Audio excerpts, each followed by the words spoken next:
position. Hi, I'm Mike Gerard. I'm assistant principal at Richland High School.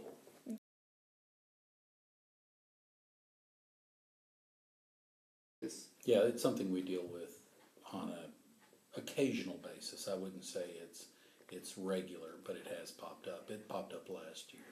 Mm-hmm. The question usually has to do with some standard that involves someone's religious beliefs, like evolution. But occasionally there are people who have problems with standards for other reasons. Anytime we have an issue that deals with people practicing their legitimate right to freedom of religion, we're going to find a different way for the student to be able to demonstrate their knowledge of the standards. Occasionally, the parents still feel like we've gone too far because they still have to know something about evolution. That's part of the state standards, and in order to be able to pass those state tests, they have to know the theory of evolution. But there are other ways that they can demonstrate their knowledge of that don't require them to make any claims about its veracity or make any claims about its factuality or its factual nature. So they can still just demonstrate that they know what it is and what it says, but then also go on to state their own beliefs.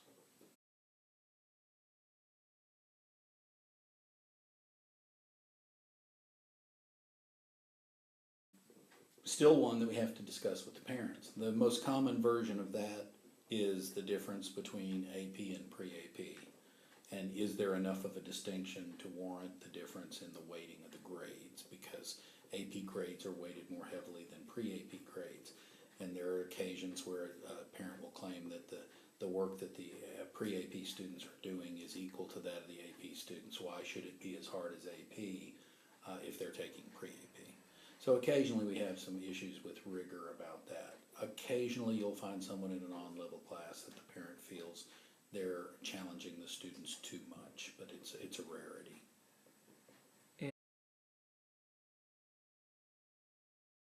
You generally have a discussion with them about the reason behind the rigor.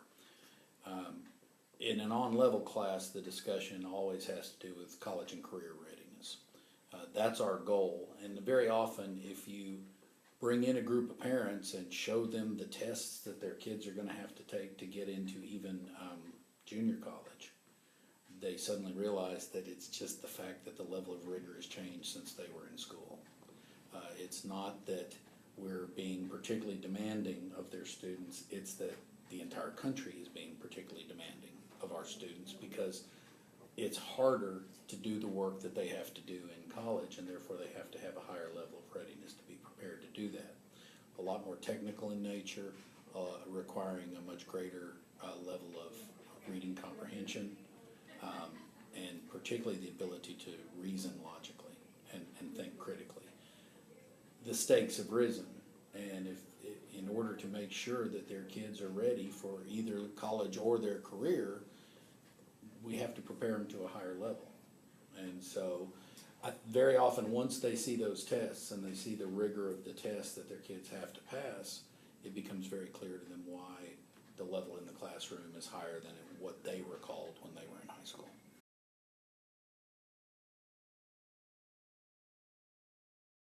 And we do a lot with the Bechtel, our Career and Technology Center. You guys know a lot about that. The level of rigor for the things that they have to do in those courses is often just as high as a pre-AP or an AP course. Particularly the level of reading they're required to do and to comprehend if you go into one of the jurisprudence classes, even if you go into auto tech class, highly technical manuals that they have to read and understand on their own. So reading comprehension is not a skill that is left just to kids who are going to college. It's for everybody, for any kind of career level you're going to choose. There's a lot of chemistry in the cosmetology class that they have to know to be able to get certified to pass the board exam. So usually, even if you're just talking about career readiness, the level of rigor is still much higher than it used to be. And so again, we try to show them that and let them see what it is that their kids are expected to do in order to qualify for the careers that they've chosen.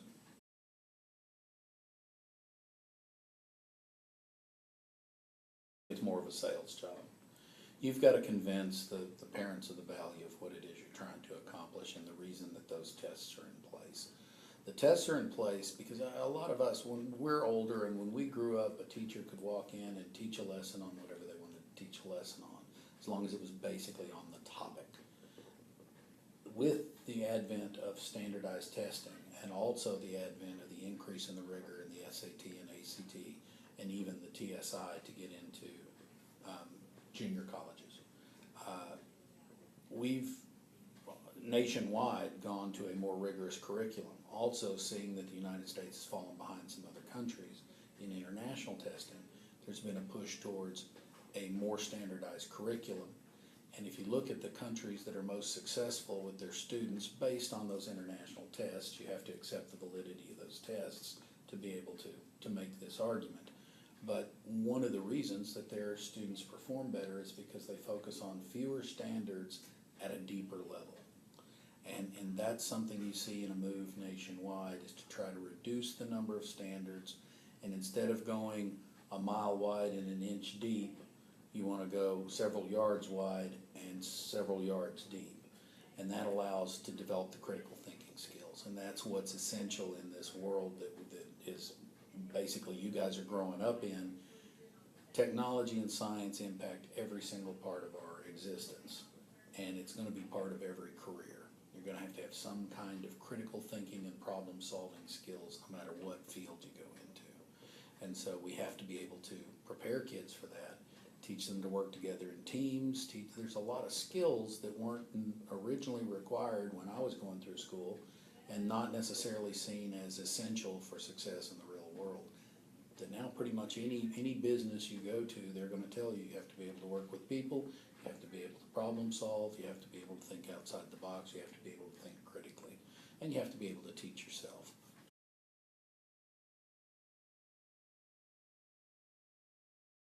I've already attempted to talk to the parent in parent night. They need to go to the administration. They need to let the administrators know that there is a concern with the curriculum in their class, that they are teaching the district curriculum, because as a teacher for the school district, those are the people who are paying your paycheck. You've got to ride for the brand. You teach what you're supposed to teach. It's the state of Texas that spells out our curriculum, and it's something we're required to teach by law. So you're going to teach that curriculum, but the administration may be able to help you with the sales job. They may be able to talk to the parents and show them some things that they might not have seen before, such as SAT tests, ACT tests, state tests that the student's going to have to pass. If they opt out of the state test, it's not going to stop the fact that they have to pass the TSI, the SAT, or the ACT to move on in whatever career or college they choose. So we have more resources available, and we've got people who've spent a lot of time talking to parents about these things. So I would take it to the administration, give them a chance to help you solve your